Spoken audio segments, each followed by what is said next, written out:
Thank you. I could call the member for Goldstein. Thank you, Speaker. This bill highlights the forward-looking agenda of the Turnbull government, and I don't think I'm going to get a chance to finish everything I want to say this evening before the adjournment debate begins, but I do think we need to start by addressing some of the comments that were made before by the previous Speaker, and in particular to highlight the simple absurdity that has been raised here that somehow you need the 2 out of 3 rule to remain in order to maintain media diversity.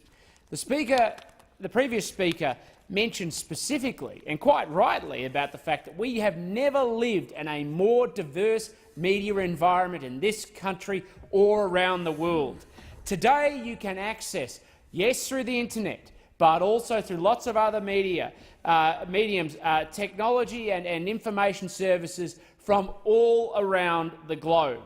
And the idea that you need to maintain some arcane, anachronistic, 1950s-style model of legislation and regulation to protect diversity fundamentally misunderstands where we are now, where we are going, and wonder and the opportunity of what the future holds.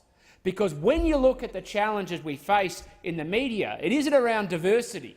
Quite the reverse. The challenge around media is integrity and quality and making sure that we have media that has a rigour behind it. And the way you're going to achieve that in the 21st century, when the cost of entry is low and the costs associated with making sure we have quality journalism, quality stories, quality drama, quality programming, is to recognise that business models have to be viable.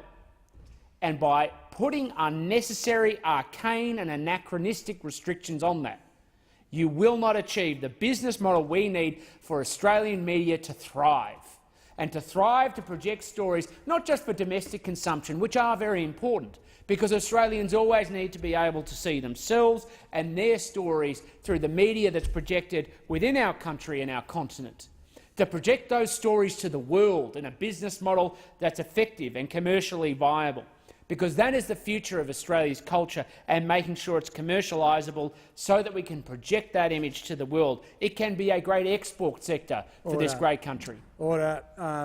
It being 7:30 p.m, I propose the question that the House do now adjourn. The member for Goldstein may